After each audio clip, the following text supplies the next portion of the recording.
Hello, everyone. We will just wait one more moment because I can see that people are still entering the webinar, but I would like to welcome you all to this webinar. And we'll get started in a moment.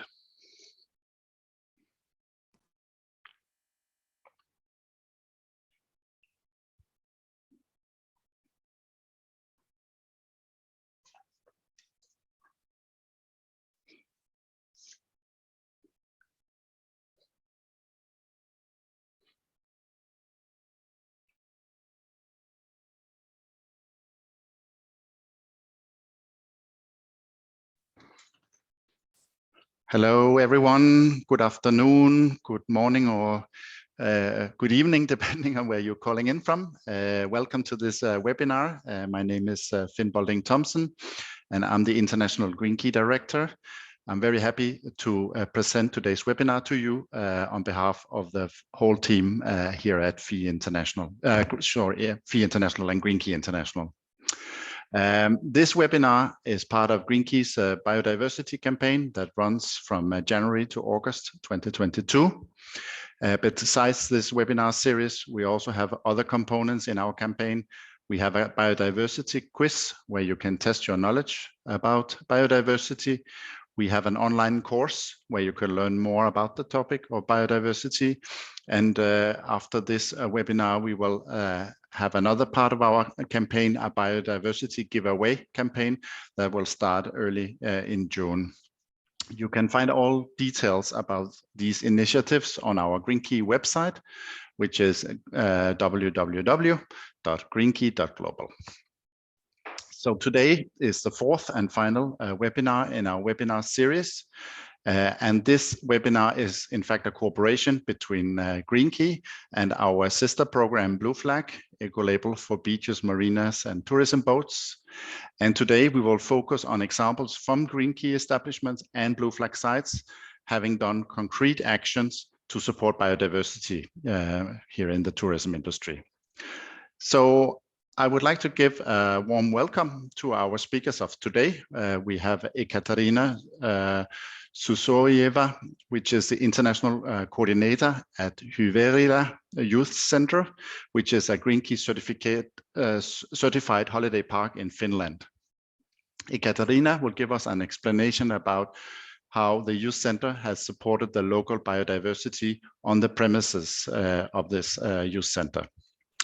I would also like to welcome Eleni Andreadis, Group Director of Sustainability and CSR at Sani Resort in Greece. And Eleni is responsible for the sustainability at Sani Resort and has been that for a number of years. And she'll tell us a little bit more about Sani Resort has worked with sustainability, both at the premises of the resort and by the beach in front of the resort. And thirdly, but not least, I would like to warmly welcome Morgan Griffith, Project Manager at Wildlife and Environment Society of South Africa, or WESA. Morgan will give us some examples of how beaches in South Africa has worked with the protection of the local biodiversity. So welcome to all three of you and thank you for sharing your experience with us. Before we start, let me see if I can change my screen. I would like to just highlight some housekeeping rules to you. First of all, as you perhaps have already noted, this webinar is being recorded, as I also mentioned before. So if you would like to stay anonymous, please turn off your camera, and you can also change your display name if you wish to do that. After the webinar, we will upload the presentation to Green Key's YouTube channel.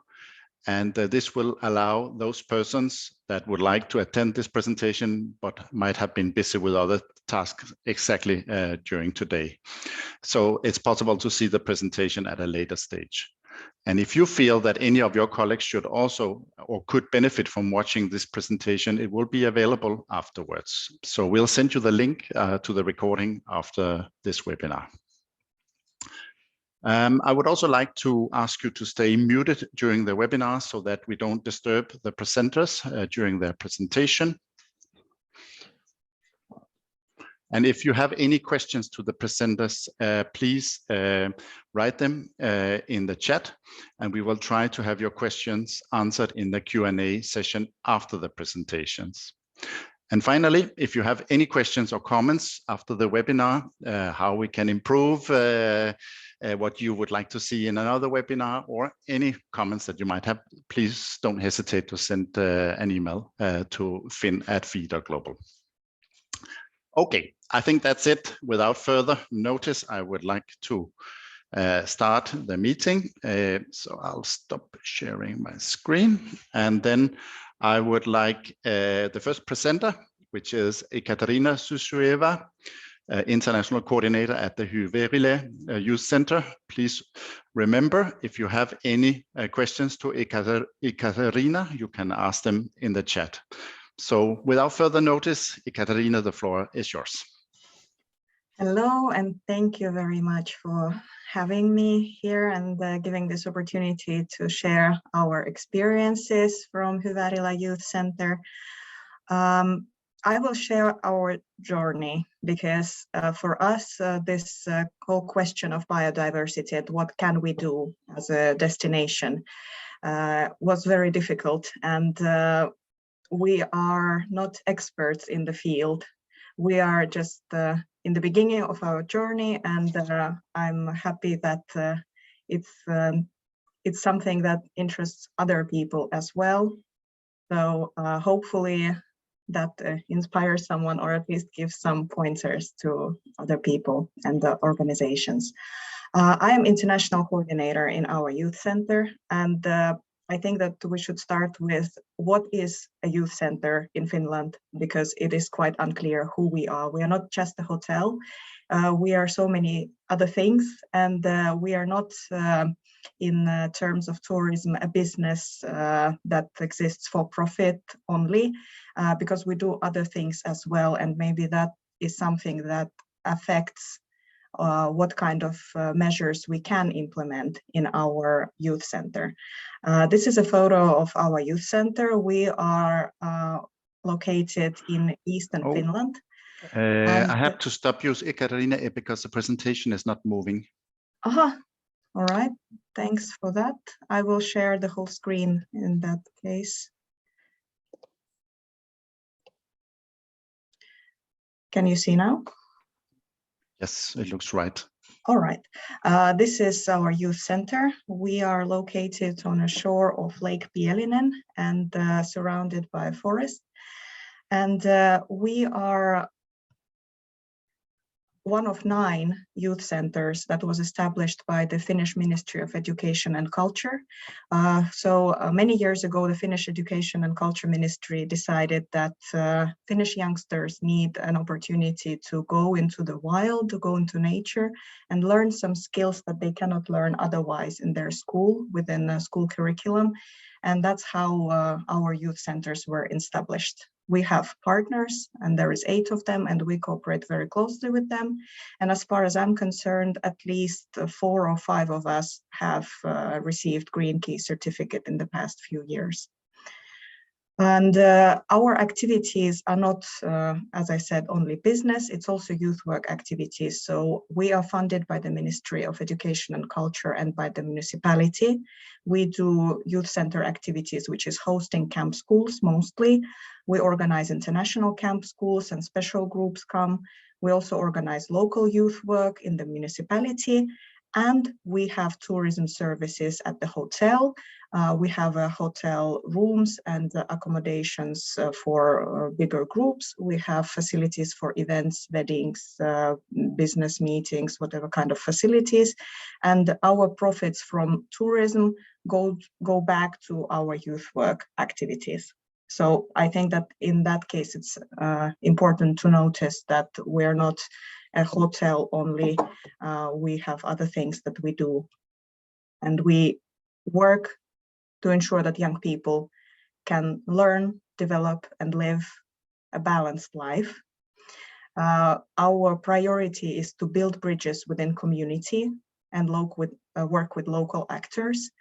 And we value nature and commit to sustainable development. So that's what defines our activities in this field. We received our Green Key certificate, first one in 2018, and since then we have been working with the whole staff of our youth center to figure out the ways that we can improve. And we take our steps slowly, step by step, but we are getting better. We celebrated our 40th anniversary 2 years ago. And we are owned by the municipal administration. We have about 27,500 youth visits in 2018. Because of COVID, of course, we had some changes in those numbers, but in general, our accommodation is 200 year-round, and in summertime, 300 beds, and we have about 30 personnel, full-time staff members in our team. So our biodiversity plan, it started in the winter 2021, so after 2020. And we have been toying with this idea of growing a meadow. What can we do for biodiversity? Maybe we can grow a meadow, but the problem is we are not experts in meadows. We are not experts in biodiversity. So we had to find help. We had to find people who are specialists in that field, who can help us, who have ideas. And we started asking around. First, of course, we were talking with staff members about this possibility, because in our organization, every staff member in every department is somewhat responsible for doing sustainable actions and improvement. And we have asked local organizations for their experiences. Turns out that we have way more supporters than we thought. And our local organization, Association for Rural Culture and Education, when we turned to them and said that, hey, you know, we want to grow a meadow, but we have no idea where to start. And they said, fear not, because we have been hoping to establish at least 3 meadow areas in our municipality for the past couple of years. So finally we found you. Those people who want to do it. And they jumped on board with that planning, and they invited also local associations of women in agriculture and housekeeping. And we have been working with Environmental School of Finland to help us just mark the path. Where do we start? We didn't know. And then we gathered some meetings, and we figured out that first, of course, we need to identify the perfect place. How do you identify that? We don't know. We do youth work. We have no idea, but there are people who do. So they helped us figure out that soil type needs to be a certain way. It needs to have much light. There needs to be water. It has to be poor soil. And they have identified for us this place in our area. It's about 0.5 hectare, and it's a very nice area that is not otherwise used. There is a lawn there, so they said that it would be a nice place to do something. And they made a list of local species of local plants and flowers that grow in the meadow. They have the knowledge of that, so they gave it to us. And then they made us, they helped us make a list of weed plants that we need to get rid of, that are not supposed to be there in the meadow. And the first step, basically, they said, okay, let's let it grow. And we figure out what you already have and what you don't have yet. And then we move on from there.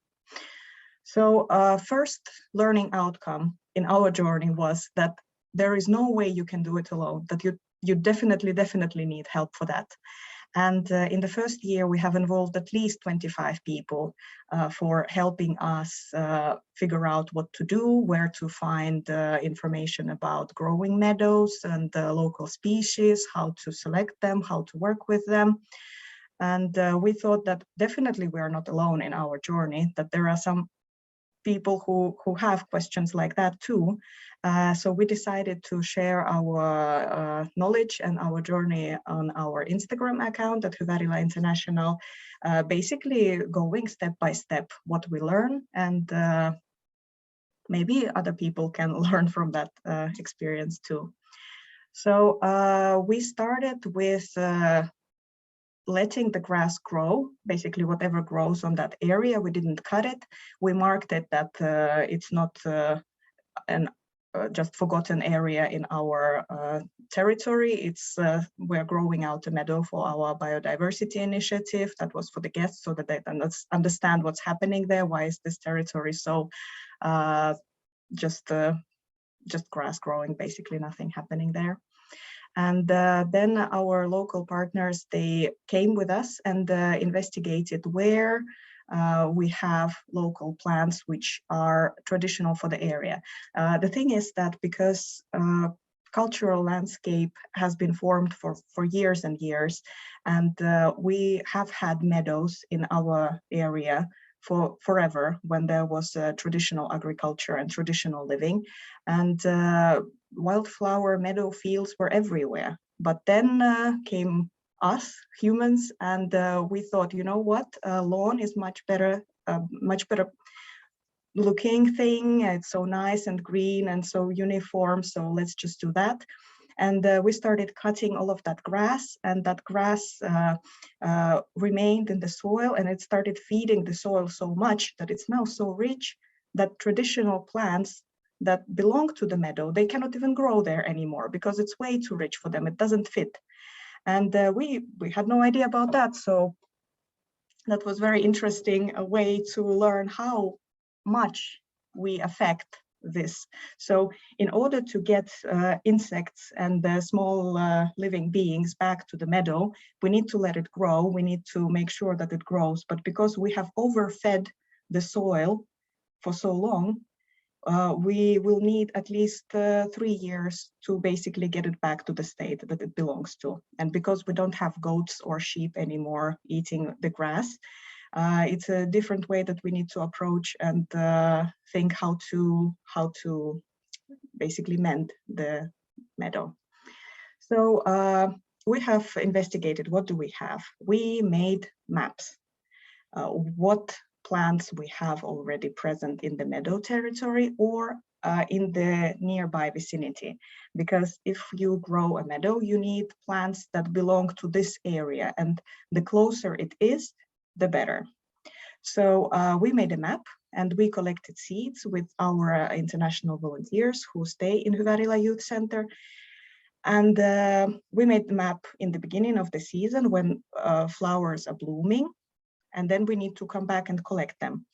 We needed to make the map in order to know what grows where, because once the flowers stop blooming, there is no way that you can identify what was that. It's already done. It's already kind of off. You cannot identify the flower unless you're an expert, of course, which we are not. So then we come back when the flowers have bloomed, and we collect seeds and we keep them safe for a while. And then we come back and we distribute them back to the meadow. So this way we try to enrich the meadow with those plants that belong there. And hopefully more of them come back there, because it's an ecosystem that basically feeds each other. They need each other, they belong to each other, and we need to put them back together as a family. So for us, it was important that we need to keep the soil poor. We cannot overfeed it with nutrients. So we need to cut the grass and remove it. The thing is that if you cut it with the lawnmower, it chops it. It kind of makes this kind of fertilizer already there on the soil. So our local partners recommended that we need to cut it with a scythe. So the old way of cutting the meadow with the scythe, which most of us has forgotten. It used to be a thing. It used to be something that everyone knew how to do, but not anymore. So we invited someone who knows how to do it. Luckily, in our nearby surroundings, we have people who still know how to use a scythe. And they came to us, this gentleman, his name is Martti Pelikka, and he's 70 years old. He got his first scythe when he was 7 years old. And since then, he has been learning how to do it and working in the field his whole life. So he had a lot to share with us. He brought his own scythe. One of them was 100 years old, and he taught us how to do it. Turns out, for an unprepared young person, it's very, very difficult, and your work is very, very unproductive if you learn how to use scythe for the first time. But we thought we can get help. So we thought, what can we do in order to make this happen, to get the help we need, because we don't have all that superpower to cut half a hectare of grass. As a youth center, we host volunteers, international volunteers within European Solidarity Corps. So as our biodiversity initiative, we have applied for funding, and for the next 7 years, in July 2022, we start for the first time. We're going to be hosting international volunteering teams, which will come to us for 2 weeks. They will be learning about biodiversity, they will be learning about sustainable living, and they will be learning about the cultural and natural landscape of North Karelia, where we are, and also help us cut this grass, which we cannot do otherwise. So we decided that our meadow will be a place where we unite generations. Older generation that knows how to use this traditional technique of cutting, people who know more about biodiversity, and young people who want to learn and who want to help. Because turns out young people are very interested in environmental action, and they really want to help, and they are ready to be there and get their hands dirty and actually work and sweat and enjoy this learning opportunity. So once we have posted application call for volunteers to cut our meadow with a scythe and learn about traditional techniques of agriculture, we had 50 applicants on the first day. Now it's been a week and we have over 250 applications for this project, which shows that young people are very much into this idea, and they are eager to come there and help us do that. A lot of applicants, we have noticed, have prior experience in environmental studies. Some of them have prior experience in agriculture. So we are happy to invite those young people and get their help. A lot of them are into photography and social media promotions. So we want to get the word out and tell the world, tell as many people as we can about this action that you can do yourself. You can do it in your own backyard. You can do it in your own organization if you have land, and basically tell about the impact of biodiversity action and why it's needed. Our second action that we started last year was insect hotel workshops. So again, we didn't have any experience before about how to build insect hotels, but we invited people from our local community who know how to do it. And together with our international volunteers, they came and made engineering project of different types of insect hotels. They told us which materials we could collect. We called for local community to donate their old wood planks that we can use for the insect hotels. And we just tested it out. So the first workshop, there were a few families with children. They came to try it out. It was like a family thing that they could spend an hour or 1.5 hours together. And then it wasn't like widely popular in our small municipality of 7,000 people. But slowly we saw that there is more interest as people are getting to know that this is an opportunity and to learn and to make something together, and why you would need it. So after that, we had camp school participants who requested these workshops, and they really enjoy doing that and building it with their hands and taking this kind of souvenir and memory back home from their camp school experience. So insect hotel building workshop also became part of our normal work, even though it started as a kind of one of a kind of experience that we tried last summer. We were very happy to see how young people react to our initiative and how the local community is into it, and they're really interested. We found out that the meadow growing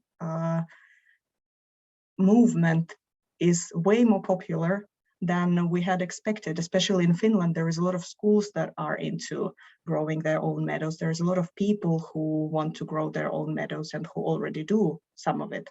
So we will continue. For the upcoming year, we are planning to host at least 50 international volunteers helping us with our biodiversity and sustainability action. We are sharing our story on Instagram, and we are constantly searching for new ideas and knowledge. And the young people who come to visit us for these volunteering projects, they are a great source of inspiration, help, and knowledge, and we are forever grateful for their participation in that. So that's all I have to say about our experience in our youth center. Thank you so much for your attention, and any questions you can leave in the chat. I will be happy to answer. Thank you. Thank you so much, Ekaterina, for this very practical way of approaching biodiversity. And I liked very much your honesty that you didn't know everything, but actually you found out to involving other local people that were specialists on this area. So thank you very much. I know that we have already one question in the chat for Ekaterina, but I'm hoping that we will get some more. So please feel free to ask Ekaterina any question you might have related to her presentation, and we will take it at the end of this webinar. So I'm now ready for presenting the second person, which is Eleni Andreadis. Welcome, Eleni. Eleni is Group Director of Sustainability and CSR at the Sani Resort in Greece. And also, if you have any questions for Eleni, please do not hesitate to put them in the chat. So now over to you, Eleni. Thank you. Thank you so much. And thank you for organizing this webinar that I've also been a very interested participant in prior to presenting here. So thank you. I thought I'd give an overview of our ESG strategy and then explain our focus on biodiversity. So starting off, just to give an overview of what Sani Resort is. It's a resort comprising of 5 hotels in Hyvärilä in Greece, and it's in the north of Greece. We are lucky enough to be nestled in an ecological reserve, a very forested, heavily forested area. We have 10 Blue Flag awards, and as far as I know, we're the only resort to have blue flags for hotels, for beaches, sorry, for marina and for boats. A total of 10, and we have a Green Key certification for all our hotels. We have next to us the Sani Wetlands area, which is a Natura protected area with a very high biodiversity rate, which I will explain when I explain the program in a second. We have a lot of green roofs, planted spaces, etc. So this is Hyvärilä, the north of Greece. We have a very detailed program addressing the key material issues and aligning them to the Sustainable Development Goals of particular interest. Of course, here is the life on land and in sea. We have a program that's certified also through our Green Key certification to do with our sustainable hotel operations, to do with our carbon footprint, our water use, and our waste use. Then we have a detailed program that I will go into in more detail in a moment about our biodiversity, protecting the local biodiversity, and we do this largely through partnerships with experts. and then also focus on our own people and the local community and the work that we do towards that. So the program, as I explained, has three main goals, three main objectives, and they have to do again with very practical things to do with the hotel operations, our supply chain, even things pertaining to biodiversity that have to do, for example, with a consultant that we have on the sustainability of our supply chain, looking at our menus to make sure, apart from using local produce, you know, the fish, certified sustainable, and various other issues. So a lot of detailed work within the actual operations, but then we want to go outside of that and protect our local biodiversity, both forest, well, I should say forest, wetlands, and the sea, and then the local community, as I described. And our biodiversity initiatives, as you'll see, also aim to include the local community, and we do a lot of local community outreach to do with schools, inviting the local community on our grounds, helping, trying to educate the community on various issues. So these are some of the awards that we've received. Just wanted to pay some tribute to the Blue Flag Awards, which we've had for many years, and the Green Key, and how they've really helped us develop our programs. We have an ambitious zero carbon goal. We already are carbon neutral, and we run on 100% renewable electricity, and we are aiming to mitigate as much as we can our carbon use. Obviously, apart from everything else, we understand and acknowledge how important this is towards our biodiversity, globally, their biodiversity goals, talking about climate change and the loss of biodiversity obviously being closely linked. So we have a roadmap towards achieving net zero by 2030, which we're working very hard towards, alongside all our other initiatives to do with biodiversity. Also, I wanted to briefly talk about our 000 project. Apart from zero carbon that we just talked about, or net zero, our zero plastic goal, we're aiming to be zero plastic by 2024. We've already eliminated plastic from front of house, and we're piloting our zero plastic kitchens at the moment. And then also zero waste. We have a target which we're going to achieve this year of 100% composting, zero waste to landfill. And we're also working harder on zero waste through many initiatives, some of them quite complex, like placing artificial intelligence scales in the kitchens and trying to figure out how to optimize our menus and recipes in order to really minimize the waste produced. We also focus a lot on water initiatives, which I think is important to acknowledge, water being a scarce resource everywhere really, but across also in our parts and generally in Greece because of the great tourist influx. We recycle 100% of our wastewater, and we also check all swimming waters, including also the wetlands, to ensure the quality of the waters is optimal. So sort of focusing on our today's topic, our main project that we've been working on now for 10 years in partnership with the Hellenic Ornithological Society is the preservation of the Sani wetlands. The Sani wetlands is a 110-hectare area right next to our hotels, and it's home to over 225 species of birds. To give you a sense of how biodiverse this small, relatively small place is, that's about half the total of bird species found in the whole of Greece. This was a very,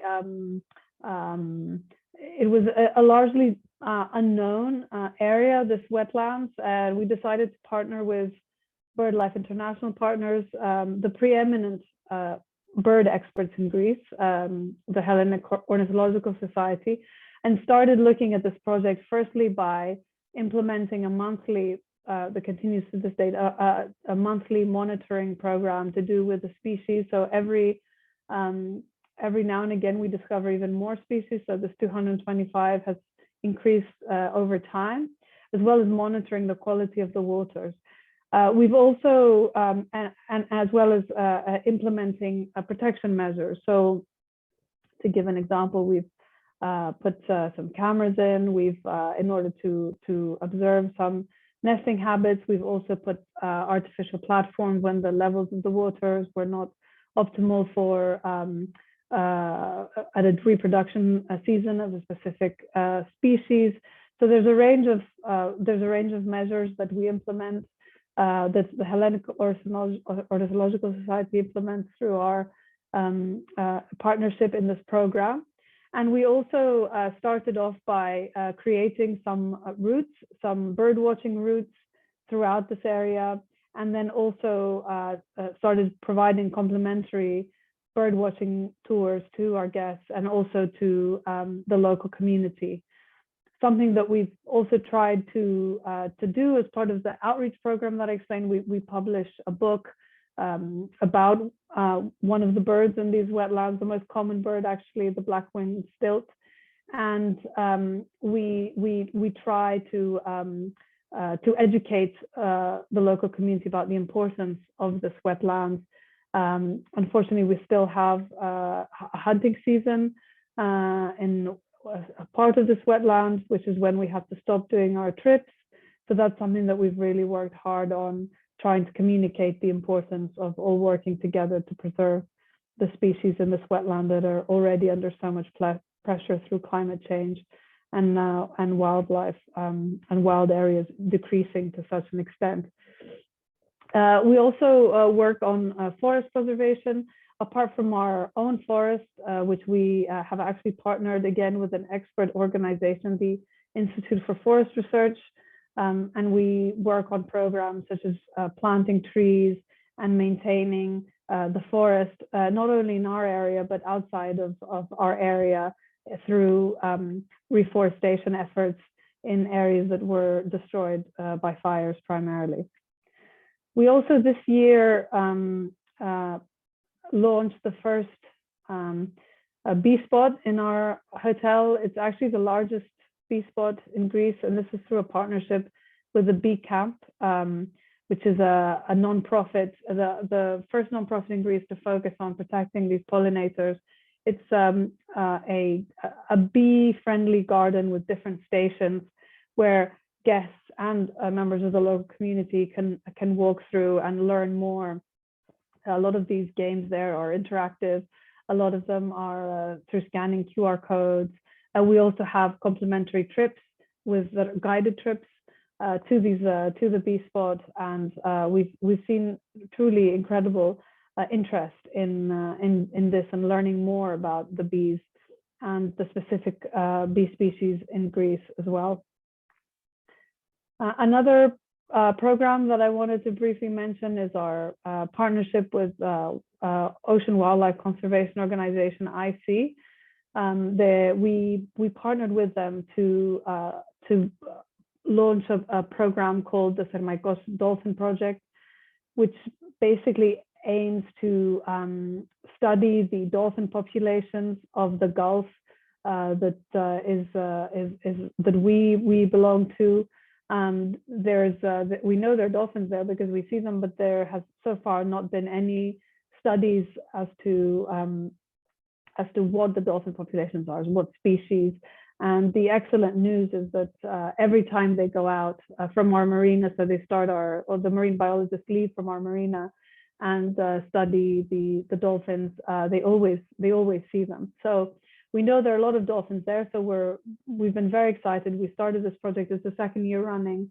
We're documenting the dolphin species, and we also run a program, and I should have said that about everything I've presented so far, as well as we run programs in the kids clubs as well. So we have the marine biologists who are doing this incredible research also coming to the kids clubs and talking to kids about what it means to be a marine biologist, how you identify the different dolphin species. And then, of course, we also do water, beach, and underwater cleanups. There's a very small photo down there of a beach cleanup that we did, a beach right next to us. We also help IC do other underwater cleanups close to us. And interestingly, so that they also have a program where they upcycle the marine plastic that they find, the discarded plastic, into useful items such as furniture or vases, which is really great. So we're completing this at the moment, and we actually hope to be selling some of these items in our shops at the resort. So in closing, these are the data from our 2020 activities. We're just about to publish our report, our sustainability report for 21. So I apologize for not having the updated figures here, but we have an incredible amount of interest from our guests in our biodiversity tours and activities. And what I would like to stress to any other hoteliers here in attendance is that there's such incredible and encouraging feedback from guests who really not only want to visit a hotel that has a sustainability program, because really you cannot, for various reasons, and should not, of course, have, you should aim to have a positive impact in your community, but also the enrichment of the guest experience when it comes to local biodiversity and including all this in their holiday really is incredible. And all the initiatives that we've run, for example, Become a Farmer for the Morning with the kids, local, we've partnered with local farms, and running programs like that, we've had incredible feedback from our guests. So it's something that's well worth exploring. This is just a nod to our network of organizations that we work with, and we have various programs, and our biodiversity programs also are open to, for example, orphanages and hostels. We have a program with the unaccompanied Syrian refugee kids who have also come and enjoyed some of our programs. So we think it's very important to also extend this as far as we can. So that's all for me. My email is there as well. So I hope to answer your questions, or if not, then I'd love to hear from you. Thank you so much. Thank you very much, Eleni. I'm very impressed with the big efforts and achievements that you have reached in all areas of sustainability, not just biodiversity. I would say you are a true champion in many ways, and your activities in the wetland, with the bee spot and on the marine conservation, also like before, together with local and national stakeholders, it has a huge effort. And I really also would like to comment on your all your educational activities that you're including these in these actions or initiatives. So fantastic work that you're doing, Eleni. Just again, to remind you, there is a possibility to ask questions to Eleni in the chat. So I hope you will do that. And then in the meantime, we will go to our third presenter of the day, Morgan Griffith, which is a project manager at WESA, which is Wildlife and Environment Society of South Africa, our member organization in South Africa from our organization. And you can also ask questions to Morgan in the chat. So feel free to do that if you come up with some ideas or questions you would like to have ask or elaborated further. So welcome, Morgan, and the floor is yours. Thank you very much, Finn, and thank you very much for the invite to be part of this webinar. And I'm going to lead you on a slightly different journey, where Eleni and Ekaterina have kind of given you an overview of biodiversity conservation at a particular unit. I'm involved with the Blue Flag program, and we'll kind of lead you through what a number of partners, the likes of what you've already heard, fitting under an organization, giving an overview of some of the conservation, the biodiversity conservation efforts that have been achieved in South Africa's Blue Flag program over 20 years. And I just want to share the screen to my presentation. Come up now on the side of things. So yeah, title, there it is, Tourism, a Force for Good for Biodiversity. And I'm going to share this experience, the South African experience, 21 years of Blue Flag. And I'm presenting as well for Tevye Latreat, who is our Blue Flag Program Manager. And I help with an ancillary program connected with it. Just to give an overview on WESA. So I'm just control seem to have stopped here for a moment. If you want, maybe you can There we stop go. sharing. It works. There we go. So WESA, the Wildlife Environment Society of South Africa, we've been around for 96 years old. And our mission and vision is to support high impact environmental and conservation projects, specifically to promote the public getting involved in caring for the earth. And WESA joined FEE in 2001, where we started off with a Blue Flag program. And as we evolved the partnership and the benefits of being part of such an organization, we've gone on to add Green Key, Eco Schools, Young Reporters for the Environment, and the LEAF Project. And at the moment, WESA is going through quite a number of structural changes to things, but what is very key about what we do is trying to develop action competence in the public about sustainable development goals, particularly through our chief arms of our organization, which is environmental education and training. And specifically, the work that I'm involved is supporting sustainable tourism efforts and training, and that really deals with the imperatives of South Africa, which is around biodiversity loss, particularly pollution. But for us, unemployment, poverty, and inequality are key things for us to address as we work through biodiversity conservation initiatives. Now, I think we're all pretty aware that tourism brings in a number of positive things, and generally speaking, your job creation, upskilling, and rural economic development, which is key for African countries in particular. And I think we're also aware of a number of the negative things that happen with tourism, and things like the development of resorts or activities happening in areas that have got sensitive ecological value, the issue to do with disturbance impacts, noise, light, and particularly waste and sewage pollution are key issues for us. What we also can't forget is the societal side, the exclusion of local communities from areas that they might have traditionally enjoyed access to, or resources that they enjoyed access to. And with wealthy tourists coming into an area, they might end up taking an increased share of the local natural resources. And these are key things for a country like ours that have come through the apartheid past, where certain race groups were disadvantaged over others.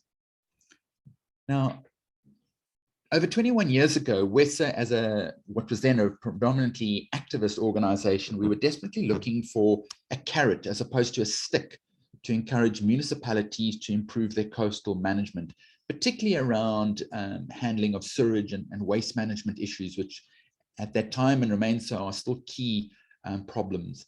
And working with FEE and the UN environmental program, we brought the tourism, Blue Flag, beaches, marinas, and sustainable boat operators program to South Africa. We're very proud of this achievement that has been going for so many years. And we recognize Blue Flag as one of the world's most recognized voluntary eco-labels. So there are over 5,000 sites, that is to say beaches, marinas, and boat operators that are taking part in this voluntary program over 48 countries.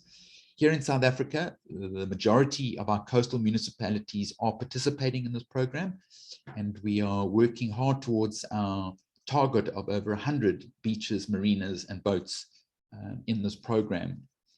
And in order to qualify for Blue Flag status, for those of you who don't know, a beach, a marina, or a boat operator, they need to qualify under 33 stringent criteria that it deals with environmental issues, water issues, environmental education of the public, of their staff. Key is managing the environment in which they're operating in, as well as providing safety and security services. That's everything from lifeguarding, actual security of people visiting their areas, but other services such as amenities, ablutions, visitor services that go with these beaches, marinas. Right? And a key one is water quality, and that where you are swimming in these areas or you're boating, and you know that your activities are happening in water that is being well looked after. And that really was the reason that WESA got involved with this program. So why would municipalities and boat operators and marinas get involved? There's obviously a cost, there's a time, there is resources, they've got to pay fees to belong to this. Why would they want to do so? And it really is around competing in the global market, as well as the national and local, for tourists and visitors and their economic spend. So they essentially, by participating in this program, they are looking to improve their unique selling points and saying to visitors and tourists, come to us. We're not just a tourism company, we're one that's actually looking after the environment in which we're operating in. A secondary goal for many of them is meeting their own environmental standards of conduct, or it might be legislation, but it might be a voluntary code of conduct to do either within an environment or with the wildlife, for instance, that they engage with. And it's paying off for them because blue flag visitors are drawn in their numbers to places that have got your safety and security, they have safe drinking water, clean swimming water. These are all things that visitors want to be assured of when they visit a place, and hence they follow, the municipalities are getting their spend. Just to kind of summarize some of the benefits for these operators, through high visitor numbers, it's their spend, whether it's in the local hotels, the local tourism businesses, the guest houses, taxi service, whatever the case may be. And that ultimately leads to improved property values. That is through private residences, because they're in the areas where they are blue flag. And if you've got blue flag, well, the whole area has got to have clean water. And it's not just the beach or the marina. So it acts as a sort of investment draw card for them. A key thing, particularly in South Africa, is to have blue flag, you've got to be keeping your sewage infrastructure maintained, looked after, upgraded, because that is having such a direct influence on the water quality and hence your biodiversity, your ecological value. And so where you've got blue flag operating and running, people are investing in terms of residences through businesses, because it's giving a signal that the municipality is looking after these areas and it's worth investing in. And following that, national government is saying, well, if the local people, the local businessmen and the municipalities are investing in their areas, then this is a signal for us to come in behind them and invest in further intercoastal environmental management, particularly by the environmental department and the tourism departments. So they have been funding a lot of coastal environmental work, rehabilitation work, and that can be in straight cash injections to municipalities or otherwise running big job creation schemes that provide the services and investment behind them. Another key one, particularly on the societal side of things, is that Blue Flag is promoting inclusive access. And it's not just for persons with disabilities, but in a country like ours, where certain race groups were denied access to coastal areas in the past. When we brought Blue Flag into the country, it was the downfall of apartheid was happening at that point, and it was the opening up. So Blue Flag is quite well associated with bringing about and correcting societal injustices in the past. Why does WESA really want to get involved? And I repeat again, because it's so important. It is really to do with water quality and sewage systems and waste management systems. And Blue Flag, definitely to qualify for it, you've got to have exceptionally clean water. And municipalities have got behind this. They've invested a lot better, a lot more strongly, consistently, particularly in terms of managing their stormwater and sewage systems. Just to give you an idea, sorry, just to speak a little bit about the pictures that are on here. So depending on the season of a Blue Flag beach or marina, they've got to be reporting on their water quality standards and what they're achieving, and that's in the public. And so the public have learned to become very watchful of what's happening in blue flag areas? Is the water quality being maintained? Is the municipality still working and delivering those services? And with many other demands on municipalities, you know, looking after sewage systems can be one of the things that can be forgotten about, but not with blue flag. To give it 2 examples of municipalities, Marina Beach, Ntlambe beaches, Kocha beaches, Dolphin, those are all municipalities where previously they weren't investing in these systems, but in order to protect their blue flag, they went in, redeveloped the entire systems in order to keep their water quality. And that's really what WESA has been about. And regional and national governments, particularly coastal management and tourism, have come in behind them in order to support them either through funding or with job creation programs that have now supported these efforts.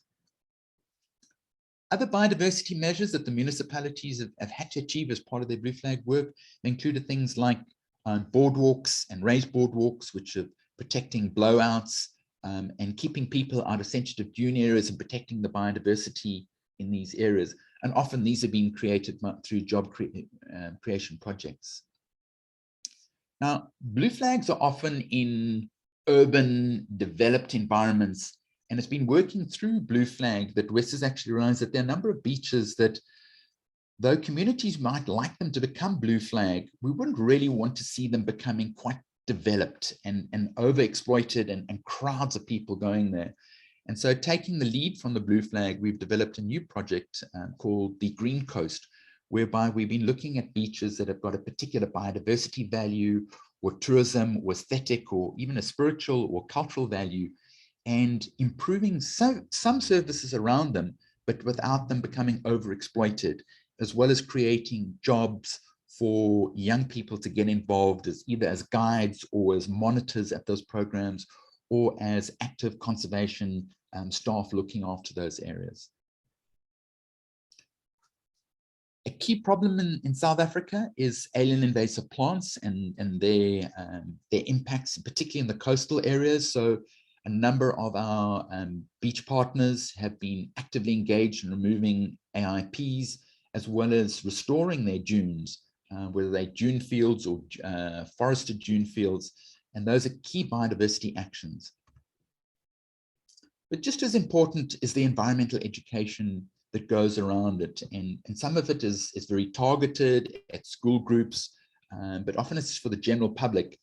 And the project that I happen to run, which is the Tourism Blue Flag project, which is a support program to Blue Flag South Africa, is actually providing youth to work at blue flag beaches. These are called beach stewards, and you can see the young lady there in her blue shirt, one of our beach stewards, and they're providing environmental education and monitoring services to those beaches. So they work full year, they gain experience and training, but then providing the environmental education training in return. And one of the lovely programs that I was involved in, and it's become quite widespread and which was quite well promoted through Blue Flag, is the South African Sustainable Seafood Initiative. And that's been done through WWF, the South African chapter of that. And that was a really successful program aiming to convince the public in what fish to eat and to catch, whether it was a species that is not threatened and it will be well managed. In the green fishes, for instance, they're orange fishes, might be those that are being overexploited and one should avoid, and red fishes which are prohibited or are threatened and there's no longer any sustainable fishing around them. So that was a key initiative that worked through with our Blue Flag stewards and others educating on that. So that is a more active environmental education. There's also your passive education, and the Department of Environmental Affairs published 74 different types of posters which were put up around our beaches, providing biodiversity and ecological information to the general public. And it's been fantastic to see how seldom these really good quality education boards were ever vandalized or stolen from our beaches.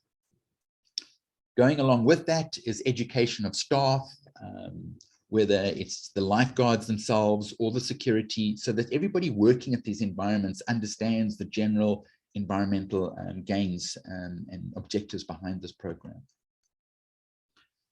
just to very briefly touch on a couple of projects that Blue Flag beach operators and boat operators have been contributing. A lovely project which involved, which was started by the Overstrand municipality with their beach Grotto Beach, but which they then spread out to many other operators, was the collecting of shark egg cases around the countryside and asking people through cell phone apps and phoning and MMSing to record where they're finding these and providing data, and providing a data for a research project looking at how shark populations are changing in terms of their distribution and their breeding grounds, in terms of climate change and human fishing impacts on them. Some of our boat operators have been particularly active in biodiversity conservation, and that's, you know, it's a little bit of a no-brainer. They really are trying to understand their interaction and their impacts on the wildlife that they are deriving their business from. So part of the Blue Flag boat operators requirement is to conduct themselves in an ethical manner, particularly where it relates to how they engage with wildlife. One of them being Offshore Adventures, which is runs a lot of seal viewing activities. And they've gone further than just looking at and being cautious of an interaction. There's actually been funding research very specifically into human seal interactions, as well as that of dolphin. And this has been done with various wildlife authorities and with universities. It's actually led to industry standards, and those have been voluntary standards for other operators and have now been incorporated into legislated standards for these types of operators. Another one of our operators doing some absolutely fantastic is Ocean Blue Adventures.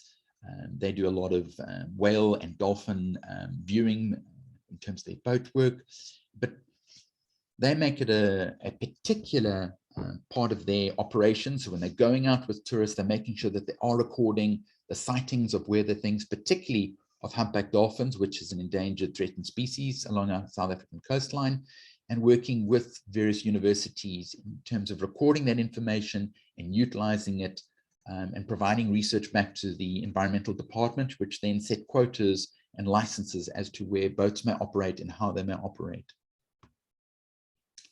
Part of their work has also been looking at the Cape fur seals, particularly in some of our areas where they don't usually occur, and it's been a lot of research interest into them, particularly around the Keerburn River estuary, and the impact that fishermen have on those seal and engagement processes with them, as well as this organization engaging in various funding activities and stranding responses, whether it's dolphins or seals or seals coming up, or actually dealing unfortunately with the unfortunate animals if they're dying. Just the last one, just to give a bit of flavor of our shark boat watching. So Gansbaai, down at nearly at the tip of South Africa, I think is one of the best places in the world if you want to view sharks, particularly in shark cage diving. And one of our first boat operators was White Shark Adventures. And they again, like the previous two companies, really focused not just in selling tours for people to go and visit sharks and see whales, but actually studying them and analyzing the impact that they as an organization are having on the behavior and the distribution and the sociology of these animals. They're also involved in various things like whale and seal rescue and things, and they've got a really strong focus on educating the public around the apex predators, which are your sharks, and just unfortunately about the impact that South African fishing and pollution and international fishing poaching is having on our white sharks. And what I really like about this company is just how dedicated they are, not just to their work on the ground, but getting involved in the work and the research and the legislation and the discussions that go behind these type of operations, particularly working with government, developing up proper conduct, proper legislation and licensing criteria for operators in this field. So just some recommendations and takeaway thoughts for other countries and operators who are looking to bring about biodiversity conservation and measures And WESA, for many of our 96 years, had really tried the stick approach to trying to get people to behave in the environmental space. And we found that the voluntary compliance has really built up its own momentum, its own enthusiasm. You know, if you've got people who become dedicated through their own will to looking after the environment, they do everything for you. You don't have to keep pushing them along. And that's really the power of the Blue Flag and the participants that have got involved, because it's voluntary, and they've developed the enthusiasm and the commitment to keep the program going. Obviously, it's really important to establish the link with these operators between looking after the environment so that it looks after their own business, and hence the human economy and the society values behind. If you've got tourism companies that you wish to engage with, get them to become involved in or initiate research or conservation actions that provide the feedback loop on their biodiversity. And again, it's their commitment, their enthusiasm, and often not their funding that they will bring to the party to it, particularly if you're not seeing that there is legislated compliance or conduct models. By getting them involved to set their own rules, you'll discover that they actually bring the power of their thought, their experiences, their knowledge. And obviously there's a profit margin behind what they want to do, but most of them, particularly those who've been involved for a number of years, are dedicated to looking after the species in which they are so focused. And if there aren't local standards, work with those companies to develop them. And it might be through utilizing things like Blue Flag, but there are other pretty good eco labels as well. And the Fair Trade International is one, and that's fairly well known amongst tourists, and it's growing around the world. But in the case of the South African Boat-Based Whale Watching Association, the various operators got together themselves. They set the various standards in order to come up with a set of criteria for their tourism operations, so that wherever tourists are visiting South Africa with boat-based whale watching, they know that they are dealing with companies that are conducting themselves in an ethical and sustainable process by being a voluntary member of SABWA. And that association has helped establish the legalized, the legislated criteria which looks after these species. And it all comes down to the little motto of doing good is good for business. And most of the companies are recognizing that you've got to look after the biodiversity, the ecology of your environment in order to protect their own businesses, and of course their own welfare and that of the people that they're working with and serving. So with that, I'm going to say thank you very much. I hope I've given you some good idea in terms of how voluntary compliance could be a solution to some of the biodiversity and ecology problems that you might be experiencing in your parts of the world, and the power of eco-labels. Thank you very much. Stop screen sharing. I have a question. Thank you very much, Morgan. Thank you for presenting all the coastal related activities that contribute to the protection of biodiversity. One thing that just came to my mind, sorry for using your presentation to promote something. You talked about the Sustainable Seafood Initiative that you have been doing. We actually discussed this in our last webinar, where we had a person from Good Fish Foundation giving recommendations to green key establishments, and it is possible to go back and see these presentations as well as this one, because we saved them. So thank you, all three of you. It was really very insightful presentations. One thing that I really like that goes across all three presentations is the combination of biodiversity activities with education, which I think is crucial. And this is all what my organization, the Foundation for Environmental Education, is about. So fantastic and well done. Before we open the floor for questions. I would like to just quickly present the team because this is a joint effort to organize this webinar.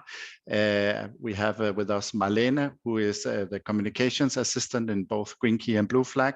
And Marlene has helped a lot with a lot of practicalities around this webinar.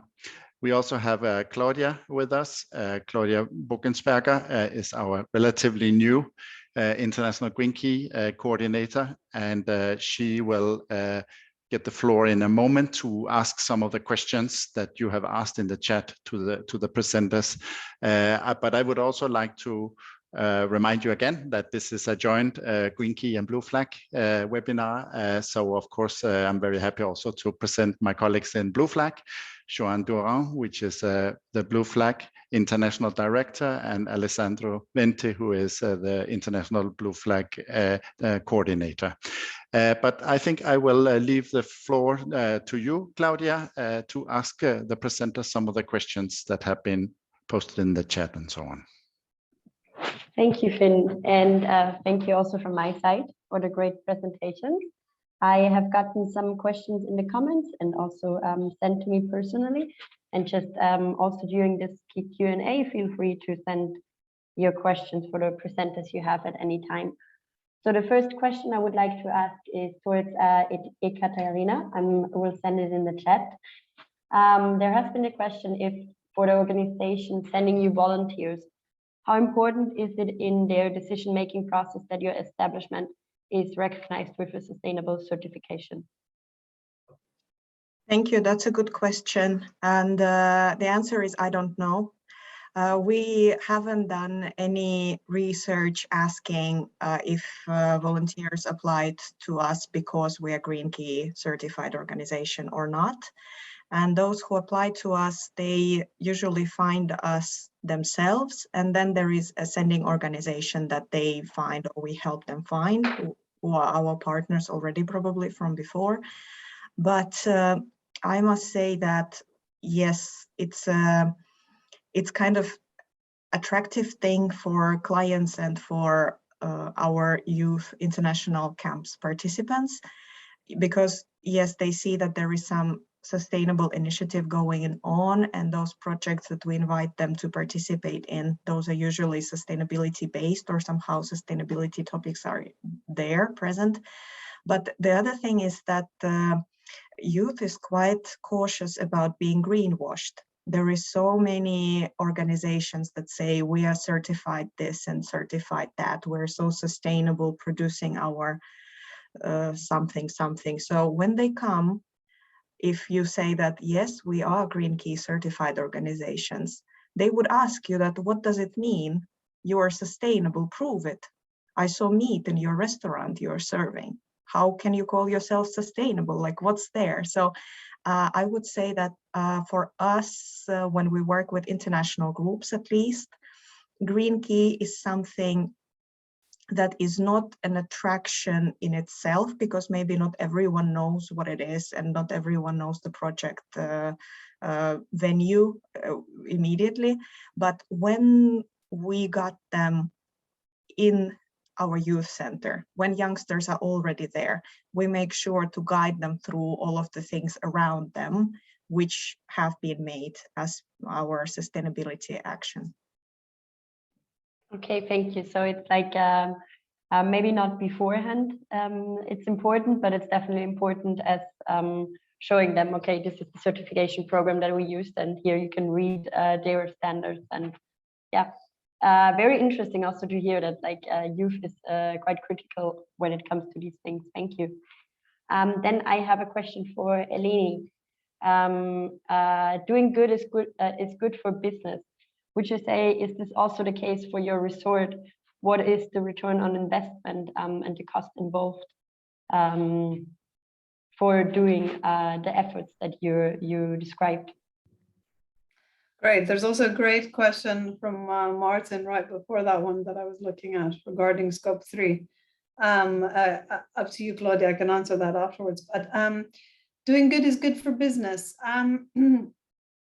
Yes, it is, because I think it's not the reason. I mean, we started officially started the program over 13 years ago. So it wasn't the reason that we started the program, but I think right now we're at a crossroads where everything is aligning. So we've known for some time now that there's a trend for guests to want to have more sustainable experience, sustainable holidays, authentic experiences. And this is certainly even more true post-COVID, not post-COVID, we're not quite post-COVID, but anyway, we've started traveling again. And certainly we know it's extremely true, as Ekaterina was saying, of young people who are also our guests, but it's also true of the older generation. So that's definitely something that's documented across the board. And I would also add to what Ekaterina was saying, even though we're talking about completely different experiences, we're talking about 5-star hotels, you know, we do see an incredible amount of sophistication when it comes to scrutiny of our sustainability policies. So I would say that it's the guests who are asking for it, but now we have the EU Green Deal, so it's also the banks. We actually took out the first sustainability-linked loan in Greece. So the banks are asking for it. Our investors are really, you know, pushing us to do more and more, which is great. So I think we're definitely seeing things aligning now. So it's something that is very good for your brand and for brand loyalty and all these things. But there's also a lot. I mean, I don't want to go into detail of how much, you know, return on investment we have on all these things. Certainly with energy prices where they are at the moment, you can imagine that we're seeing return on investment for, you know, payback periods for our PV installations of like 2 years. You know, it used to be 7, 8 years, you know, so that's really changed a lot. So I would say it's a perfect storm in that respect, and that's great because it enables us to do much more. Oh, so another question about Scope 3. Can I answer that now, Claudia? Of course, go ahead. Okay, so thank you for that. So for those who don't know, the carbon, so net zero, there's Scope 1 and 2 for emissions, and then there's Scope 3, which is the more indirect emissions.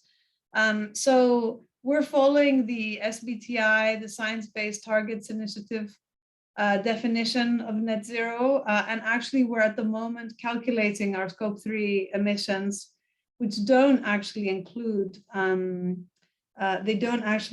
flights. The flights actually, and this is not just for us, it's generally for the tourism industry, but they do include things like the whole supply chain, which is massive. So we're at the moment in the process of estimating those. And if those are over 40% of your emissions, then they have to be included in your net zero definition. So this is all really, really new.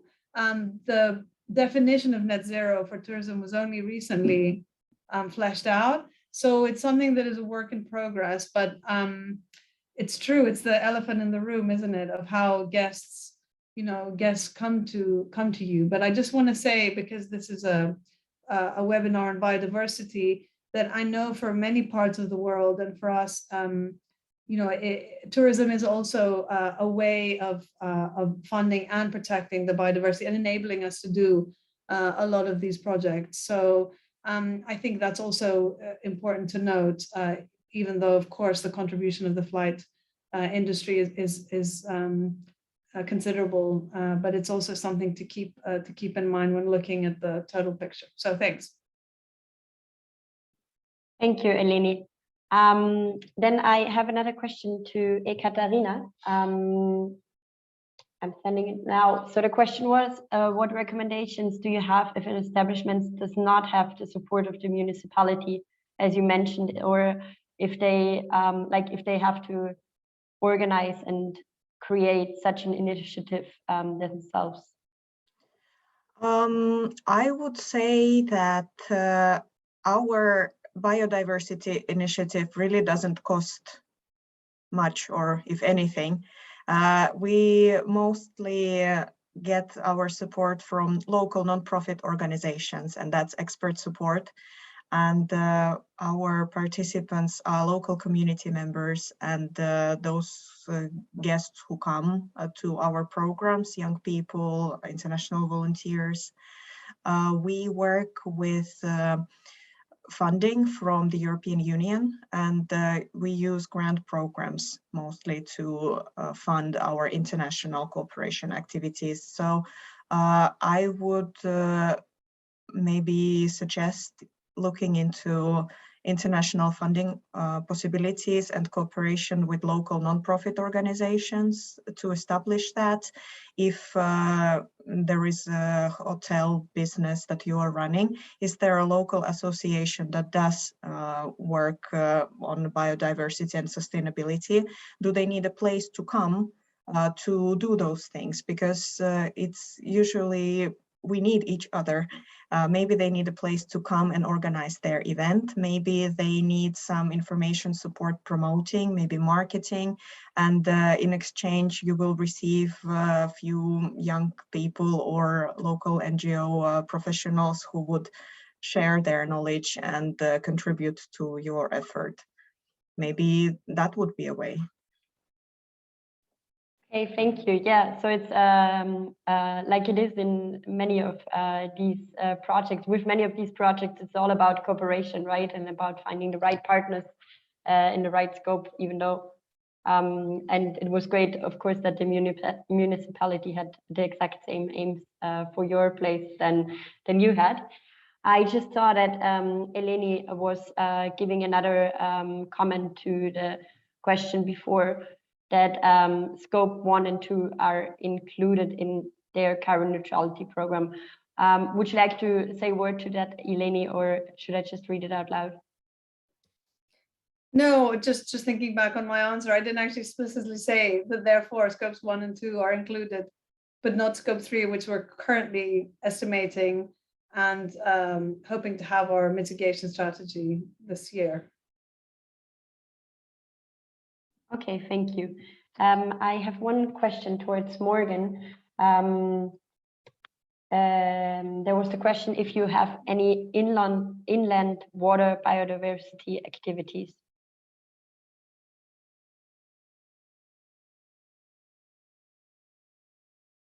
You're muted. There we go. Coming the mute off. So the blue flag and green coast are along our coastal areas at the moment, and certainly there's a great body of work that's happening with our inland water biodiversity conservation and such like. I really just focus in the talk today on the coastal areas. You know, Wes has definitely taken a look at the sort of the source to sea type of approach from the side of things. So we've done projects all along engaging with communities, run up major water providing rivers in our country, and there are often activities that happen, and some of these are small things, small groups of folk involved in looking after them. It might be 10 or 20, it's a small community, it's Friends of the Bronkhorstspruit, which is the name for a river, or the Friends of the Umgani River, whatever the case may be, to the municipal and the government type of approaches, whereby looking at the whole catchment area, or the bigger national type of approach on the side of things. But certainly, you know, when it comes to protecting your inland water, the key things are getting the public involved in looking at them. It's your public are your watchdogs, so to speak, your eyes and ears of what's seeing and happening on the ground. You know, people complain, well, there's sewage pouring into a river, or there's a company that's mining in a river and things. Well, you know, government doesn't all know about that, and then someone's reporting at it. And so actively engaging with public and providing them with the action competence, and by that I mean it's the ability to go in and take a look at things, and even if they're not a scientist, be able to see, all right, there's some kind of an indicator that's saying to you that something is wrong. Maybe take a closer look at it, or call people to do it, and they're fantastic tools, citizen science tools, to help people engage with those things. SASSI is one particular tool by teach individuals to look at the hohos that are in a river, and depending on what they are, they can give an indication of whether they're clean or or whether it's partially polluted or heavily polluted. So these sort of tools. And then it's not just that, it's equipping and empowering individuals to feel that they can stand up, call attention to that problem, and engage with the powers that be, whether it's a landowner or a school or a church that might own huge pieces of land, or a conservation body or municipality or national government, to start engaging with those particular programs. And WESA has enjoyed a great deal of success in getting people to stand up and saying, hey, there's a problem and it needs to be dealt with. And yeah, citizen science tools are absolutely fantastic for biodiversity conservation.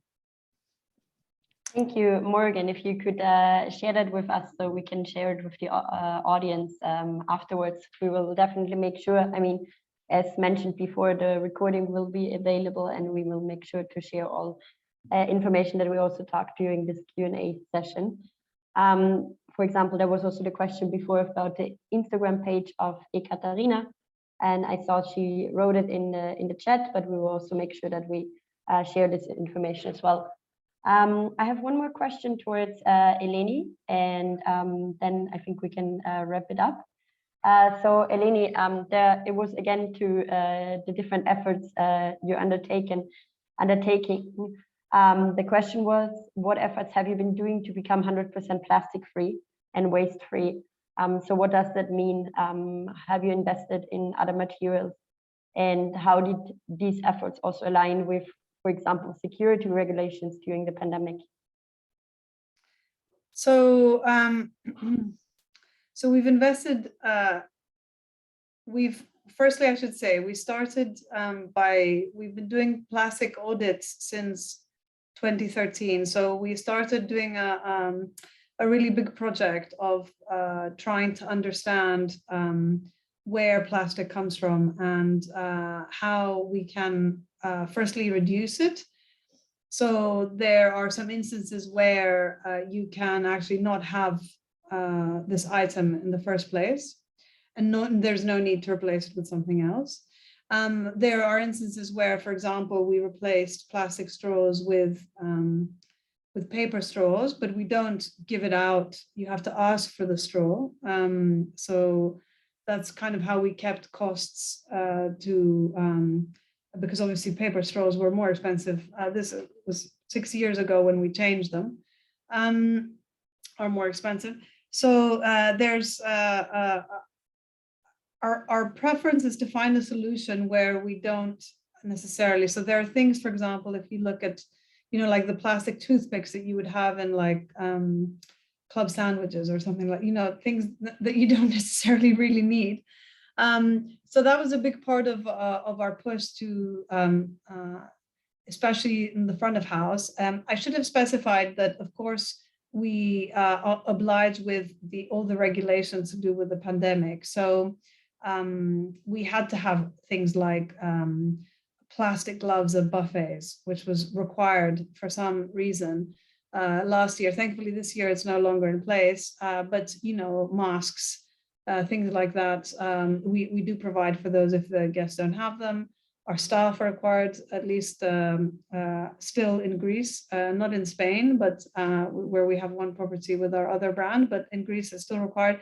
So we still, that's why our target for being zero plastic is 2024, and hopefully we'll hopefully be seeing the end of these regulations. Otherwise, we obviously will have to continue to abide by those. So yes, we are using other. We've switched to glass bottles. We have refillable water points where you can refill your bottles. You can buy bottles to refill, such things. So these are the part of the regulations. And waste free is also a really big discussion. It has to do with reducing waste, with composting, and various other measures that we've recycling things into biofuels and such. Okay, thank you so much. I just got one small question left for Ekaterina. which was what kinds of insects actually settled into the insect hotel. Yeah, that's a good question, because it's quite hard to check which insect hotel is occupied to what rate. Like, we know our hotel occupancy rate, but it's a little bit tricky to figure out what the insect hotel's occupancy rate is. Our main kind of goal is to provide places for pollinating insects. And because of human activity, there is not so much pollinating insects, there is not so many bees anymore, because people don't have so many beehives. So these insect hotels, they would be a good place for wild bees to find home. So we're looking for bees and maybe some I'm not sure how exactly they're called, but the wasps and bees that don't have a group, that they travel by themselves, the lone rangers kind of. And we provide, we hope that there is pollinating bees that find place. And if you think about ladybugs, for example, because we clean our yards so well that we take away all the dead leaves, we take away all the dead branches, we don't leave any trees after we cut them down, that they are rotting there. And these are places where insects find refuge, where they can stay, where they can stay for winter. So without those places, because we are so clean and nice and neat, they need those insect hotels where they hopefully find refuge. So we are thinking pollinating, and we're thinking little bugs that eat small pests on that come to plant. Great, thank you so much. And I just started Morgan also shared the two tools that the two initiatives. Well, if there is no more questions than that, thank you very much to our speakers and also to all the questions from our guests. And I will give back the word to Finn. Yeah, and I will echo what Claudia just said. Thank you very much, Morgan, Ekaterina, and Eleni, for your presentations and for being available for questions. Thank you for everyone listening in and for participating with the questions. We all hope that you can use some of the examples in your country or at your local site. And as earlier said, we will post the presentations and the recording, the presentations, if we are allowed to, by the three presenters, but also the recording on our YouTube channel and in our resource page. So where you can find it there and go back to see it or promote it to one of your colleagues who didn't have time to attend. So with this, that's the end of the webinar. Thank you so much for attending, and bye-bye. Thank you all.